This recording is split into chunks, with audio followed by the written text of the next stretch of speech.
আমার লেকচারের শুরুতে পবিত্র কোরআনের একটা আয়াত বলেছিলাম, সূরা হুজুরাত অধ্যায় নম্বর 49 আয়াত 13 বলা হয়েছে, ইয়া আইয়ুহান নাসু ইন্না খালাকনাকুম মিন যাকিন ওয়া উনসা ওয়া জাআলনাকুম শুউবান ওয়া কাবাইলা লিতাআরাফু ইন্না আক্রামাকুম ইনদাল্লাহি আতকাকুম ইন্নাল্লাহা আলিমুন খাবীর। যার মানে, হে মানুষ জাতি, আমি তোমাদের সৃষ্টি করেছি একজোড়া পুরুষ ও নারী হতে, আর তোমাদের বিভক্ত করেছি বিভিন্ন জাতীয় গোত্রে, যাতে তোমরা একে অন্যের সাথে পরিচিত হতে পারো, এমন না যে একে অন্যকে ঘৃণা করবে। আর আল্লাহর নিকট সেই ব্যক্তি সবচেয়ে মর্যাদা সম্পন্ন যার রয়েছে তাকওয়া। আল্লাহ তাআলার কাছে বিচার করার যে মানদণ্ডটা, সেটা লিঙ্গ নয়, গায়ের রং নয়, ধন সম্পদ নয়, অথবা বয়স নয়, সেটা হচ্ছে তাকওয়া, আল্লাহকে মেনে চলা, ধার্মিকতা এবং ন্যায়নিষ্ঠতা। যেটা দিয়ে একজন মানুষ আরেকজনের চেয়ে বেশি মর্যাদা পেতে পারে, সেটা হচ্ছে ন্যায়নিষ্ঠতা এবং ধার্মিকতা, অন্য কোনো মানদণ্ড নেই। কোরআন বলছে সূরা রুম অধ্যায় নম্বর 30 আয়াত নম্বর 22, আল্লাহর নিদর্শনগুলোর মধ্যে রয়েছে আকাশমণ্ডলী ও পৃথিবী এবং তোমাদের ভাষা ও বর্ণের বৈচিত্র্য, এতে জ্ঞানীদের জন্য বহু নিদর্শন রয়েছে। পবিত্র কোরআন বলছে তিনি মানুষের গায়ের রং আর ভাষার মধ্যে বৈচিত্র্য দিয়েছেন, যাতে করে জ্ঞানীরা বুঝতে পারে যে এটা আল্লাহ সুবহানাহু ওয়া তাআলার নিদর্শন। এখানে বলা হয়েছে সার্বজনীন ভ্রাতৃত্বের কথা, যে আল্লাহ তাআলা আমাদের পুরো মানুষ জাতিকে সৃষ্টি করেছেন একজোড়া পুরুষ ও নারী হতে, আদম ও হাওয়া, ওনারা শান্তিতে থাকুন। আল্লাহ সুবহানাহু ওয়া তাআলা বলেছেন সূরা ইসরা অধ্যায় নম্বর 17 আয়াত নম্বর 70, ওয়ালাকাদ কাররামনা বনি আদমা, আমি আদম সন্তানকে মর্যাদা দান করেছি। আল্লাহ তাআলা পবিত্র কোরআনে বলেছেন যে আদম সন্তানদের সবাই, হোক তারা কালো বা সাদা, পুরুষ বা নারী, তারা জন্মাক ভারতে বা আমেরিকায় বা যুক্তরাজ্যে, তারা এই পৃথিবীর যে কোনো জায়গাতে থাকুক, আল্লাহ তাআলা আদম সন্তানদের সবাইকে মর্যাদা দান করেছেন, পুরো মানুষ জাতিকে। আর ইসলাম সার্বজনীন ভ্রাতৃত্বের কথা বলার পাশাপাশি একেবারে হাতে কলমে দেখিয়ে দেয় যে প্রত্যেক মুসলিম যারা ইসলাম ধর্ম পালন করে, তারা প্রতিদিন কমপক্ষে 5 বার এই কাজটাকে করে দেখাবে। আমি এখানে ইসলাম ধর্মের একটা স্তম্ভের কথা বলছি, সালাত বা নামাজ, প্রার্থনা করা। আমাদের প্রিয় নবী মুহাম্মদ সাল্লাল্লাহু আলাইহি সাল্লাম বলেছেন, যখন তোমরা নামাজের জন্য দাঁড়াবে, কাঁধে কাঁধ লাগিয়ে দাঁড়াবে।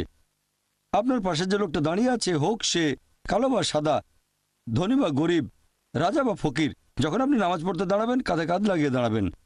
এভাবে আমরা সার্বজনীন ভ্রাতৃত্বের চর্চা করি প্রতিদিন কমপক্ষে 5 বার। এই ভ্রাতৃত্বের আরেকটা উদাহরণ হলো হজ। এটা ইসলাম ধর্মের আরেকটা স্তম্ভ। যেসব ধনী লোকের সামর্থ্য আছে, যাদের স্বাস্থ্য উপযোগী মক্কা ভ্রমণের জন্য হজ করতে, তারা জীবনে অন্তত একবার সেখানে যাবে। আর হজ হচ্ছে পৃথিবীর মধ্যে সবচেয়ে বড় বার্ষিক সম্মেলন, যেখানে 30 থেকে 40 লাখ মানুষ আসে পৃথিবীর বিভিন্ন দেশ থেকে, যেমন আমেরিকা, কানাডা, যুক্তরাজ্য, মালয়েশিয়া, পৃথিবীর বিভিন্ন দেশ থেকে সবাই এসে আরাফাত ময়দানে তারা একত্রিত হয়। আর সে সময় তারা পরে থাকে 2 টুকরো সেলাই না করা কাপড়, সাদা রঙের কাপড়। আপনি বুঝতে পারবেন না আপনার পাশে যে লোকটা দাঁড়িয়ে আছে সে রাজা না ফকির।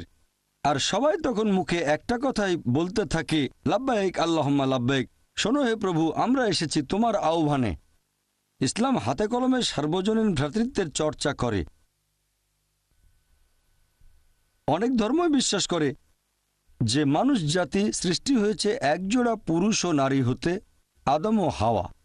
তবে কিছু ধর্ম আছে যারা শুধুমাত্র হাওয়াকে দায়ী করে মানুষ জাতির পতনের জন্য, যে এটাই আদি পাপ। তবে কোরআন পড়লে দেখবেন সেখানে আল্লাহ তাআলার আদেশ অমান্য করার দায়ভারটা দুজনের উপরেই দেওয়া হয়েছে, আদম এবং হাওয়া, তারা শান্তিতে থাকুন। কোরআন বলছে সূরা আরফ অধ্যায় নম্বর 7 আয়াত 19 থেকে 27, আদম এবং হাওয়া তারা শান্তিতে থাকুন। তাদের দুজনকেই এখানে বেশ কয়েকবার সম্বোধন করা হয়েছে। তারা দুজনেই আল্লাহর আদেশ অমান্য করেছেন, দুজনে তওবা করেছেন, দুজনকে ক্ষমা করা হয়েছে। দায়ভারটা দুজনের উপরই দেওয়া হয়েছে। পবিত্র কোরআনে এরকম একটা আয়াত নেই যেখানে দায়ভারটা শুধু হাওয়াকে দেওয়া হয়েছে। তবে পবিত্র কোরআনে একটা আয়াত আছে সূরা তাহা অধ্যায় নম্বর 20 আয়াত নম্বর 121, বলা হয়েছে এখানে শুধু আদম আলাইহিস সালামকে বলা হয়েছে যে তিনি আল্লাহকে অমান্য করেছেন। তবে সামগ্রিকভাবে কোরআন পড়লে দেখবেন দায়ভার দুজনের উপরই সমানভাবে দেওয়া হয়েছে। এরকম কিছু ধর্ম আছে আর তারা বলে যে মানব জাতির পতনের জন্য দায়ী হলো নারী। ইসলাম এটাতে বিশ্বাস করে না। কিছু ধর্ম বলে এই কারণে হাওয়াকে আল্লাহ শাস্তি দিয়েছেন। আর প্রসব যন্ত্রণা হচ্ছে মহিলাদের উপর আল্লাহর অভিশাপ এবং শাস্তির ফল। তবে ইসলামে গর্ভধারণ মহিলাদের সম্মান বাড়িয়ে দেয়। কোরআন বলছে সূরা নিসা অধ্যায় নম্বর 4 আয়াত নম্বর 1, তোমাকে ধারণ করা গর্ভকে শ্রদ্ধা করো। কোরআন বলছে সূরা লুকমান অধ্যায় নম্বর 31 আয়াত নম্বর 14, আমি মানুষকে নির্দেশ দিয়েছি বাবা মার সাথে সদাচরণ করার জন্য। অনেক কষ্ট বরণ করে মা তার সন্তানকে গর্ভধারণ করে এবং তার দুধ ছাড়ানো হয় 2 বছরে। কোরআনের কথাটা আবার বলা হচ্ছে সূরা আহকাফ অধ্যায় নম্বর 46 আয়াত নম্বর 15, আমি মানুষকে বাবা মার সাথে সদ্ব্যবহার করার নির্দেশ দিয়েছি। কষ্টের সাথে মা তাকে গর্ভে ধারণ করে এবং প্রসব করে কষ্টের সাথে। তাহলে গর্ভধারণ মহিলাদের মর্যাদা বাড়িয়ে দেয়, কোনোভাবেই তাদের ছোট করে না। আর আমাদের প্রিয় নবী বলেছেন, এটা আছে সহিহ বুখারীতে। সহিহ বুখারী হলো সর্বশেষ চূড়ান্ত নবী মুহাম্মদ সাল্লাল্লাহু আলাইহি সাল্লামের কথা ও কাজের একটা নির্ভরযোগ্য সংগ্রহ। সহিহ বুখারীতে উল্লেখ আছে খণ্ড নম্বর 8 আদব কায়দা অধ্যায় 2 হাদিস নম্বর 2, একবার এক লোক নবীকে জিজ্ঞেস করল, এই পৃথিবীতে সবচেয়ে বেশি সাহচর্য আর ভালোবাসা কার প্রাপ্য? নবী বললেন, তোমার মা। লোকটা জিজ্ঞেস করল, তারপর কে? নবী আবারও বললেন, তোমার মা। লোকটা জিজ্ঞেস করল, তারপর কে? নবী আবারও বললেন, তোমার মা। লোকটা চতুর্থবারের মতো জিজ্ঞেস করলো যে তারপর কে? তখন নবী বললেন যে তোমার বাবা। তার মানে সাহচর্য আর ভালোবাসার থেকে 75% পাচ্ছেন মা, আর বাকি 25% পাচ্ছেন বাবা। এক কথায় মা পাচ্ছেন গোল্ড মেডেল, পাচ্ছেন সিলভার মেডেল, এর পাশাপাশি ব্রোঞ্জ মেডেলটাও, আর বাবাকে শুধু একটা সান্ত্বনা পুরস্কার নিয়ে সন্তুষ্ট থাকতে হচ্ছে। ইসলাম ধর্মের এই শিক্ষাগুলো আমরা মেনে চলি। যদি ভালো করে দেখেন, ইসলাম মহিলাদের অর্থনৈতিক অধিকার দিয়েছে পশ্চিমা বিশ্বের 1300 বছর আগে। 1400 বছর আগে ইসলাম একজন প্রাপ্তবয়স্ক মহিলাকে এ অধিকার দিয়েছে, তারা অন্য কারো অনুমতি ছাড়াই কোনো সম্পদের মালিক বা সম্পদ দান করতে পারবে। পশ্চিমা বিশ্ব মহিলাদের সম্পদের মালিকানা নেয়া বা দান করার অনুমতি দিয়েছে, সেটা হচ্ছে 1870-এর দশকে, সেটা ছিল ম্যারিড উইমেন প্রপার্টি অ্যাক্ট। সেখানে বলা হয়েছে একজন প্রাপ্তবয়স্ক বিবাহিত মহিলা তার স্বামীর অনুমতি ছাড়াই সম্পদের মালিক হতে বা সেটা দান করতে পারবেন। পরে এই আইনটা সংশোধন করা হয়েছে। ইসলাম মহিলাদেরকে অর্থনৈতিক অধিকার দিয়েছে পশ্চিমা বিশ্বের 1300 বছর আগে। আর ইসলাম ধর্মে আমরা এই শব্দটা মানি না যে হাউস ওয়াইফ, ইংরেজি ভাষায় এটা ব্যবহার করা হয়, কারণ আমরা মনে করি না যে সেই মহিলার বিয়ে হয়েছে ঘরের সাথে যে তাদের বলবো হাউস ওয়াইফ। আমরা এসব ক্ষেত্রে যেটা বলি সেটা হচ্ছে হোম মেকার, যে ব্যক্তি ঘরটা তৈরি করেন, যে ঘরকে গঠন করে। যদিও অনেকেরই ইসলাম সম্পর্কে ভুল ধারণা আছে, আর অনেকেই মনে করে যে ইসলাম ধর্মে পুরুষ এবং নারী সমান নয়। সত্যি বলতে ইসলাম ধর্মে পুরুষ এবং নারী সমান, তবে এই সমান হওয়া মানে অভিন্নতা নয়। তারা সমান, তবে একই রকম নয়। আছে তাদের শারীরিক গঠনে পার্থক্য, মানসিক গঠনে পার্থক্য, প্রাকৃতিক গঠনে পার্থক্য, তাদের ভূমিকাও আলাদা। সব মিলিয়ে পুরুষ এবং নারী সমান। কিছু কিছু ক্ষেত্রে মহিলারা হয়তো কিছুটা এগিয়ে আছে, আবার কিছু ক্ষেত্রে পুরুষ হয়তো এগিয়ে আছে। আপনাদের একটা উদাহরণ দেই।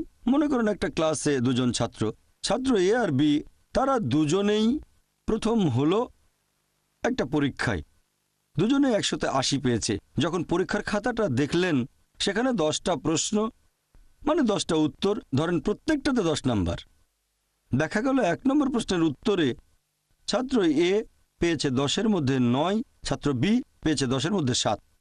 এরপর 2 নম্বর প্রশ্নের উত্তরে ছাত্র বি পেয়েছে 10-এ 9, আর ছাত্র এ সে পেয়েছে 10-এর মধ্যে 7। আর বাকি 8টা প্রশ্নের উত্তরে দুজনেই পেয়েছে 10-এর মধ্যে 8। যদি যোগ করেন দুজনেই পেয়েছে 180, তার মানে সমান। তবে 1 নম্বর প্রশ্নের উত্তরে ছাত্র এ কিছুটা এগিয়ে আছে, আর 2 নম্বর প্রশ্নের উত্তরে ছাত্র বি কিছুটা এগিয়ে আছে। বাকি প্রশ্নগুলোতে তারা দুজনেই সমান হয়েছে, আর সামগ্রিকভাবে তারা সমান। একইভাবে ইসলাম ধর্মে পুরুষ এবং নারী সমান। কিছু কিছু ক্ষেত্রে পুরুষরা কিছুটা এগিয়ে আছে, আর কিছু কিছু ক্ষেত্রে মহিলারা কিছুটা এগিয়ে আছে। যেমন ধরেন, যদি একজন চোর, একজন ডাকাত আমার ঘরে ঢোকে, তখন আমি বলবো না যে আমি নারী স্বাধীনতায় বিশ্বাস করি, এটা বললে আমার স্ত্রী বা মেয়েকে লড়াই করতে পাঠিয়ে দেব না। যেহেতু আল্লাহ আমাকে শারীরিক শক্তি দিয়েছেন, তাই লড়াই করার দায়িত্ব আমার। পবিত্র কোরআন বলছে সূরা নিসা অধ্যায় 4 আয়াত নম্বর 34 যে আল্লাহ পুরুষকে বেশি শক্তি দিয়েছেন, মহিলাদের নিরাপত্তা দায়িত্ব তার। তাহলে শক্তিতে পুরুষ কিছুটা এগিয়ে আছে। আমি আগে আরেকটা উদাহরণ দিয়েছিলাম, যখন সন্তানদের সাহচর্য আর ভালোবাসার কথা আসবে বাবা মার প্রতি, মহিলারা এখানে পুরুষদের চেয়ে 3 গুণ বেশি সাহচর্য পাওয়ার দাবি রাখে। মা 3 গুণ বেশি ভালোবাসা আর সাহচর্য পাবে বাবার চেয়ে। তাহলে এখানে মহিলারা কিছুটা এগিয়ে আছে। তাই কথাটা হচ্ছে ইসলামে পুরুষ এবং নারীর সমান। কিছু কিছু ক্ষেত্রে মহিলারা পুরুষদের চেয়ে এগিয়ে, আর কিছু ক্ষেত্রে পুরুষরা এগিয়ে আছে।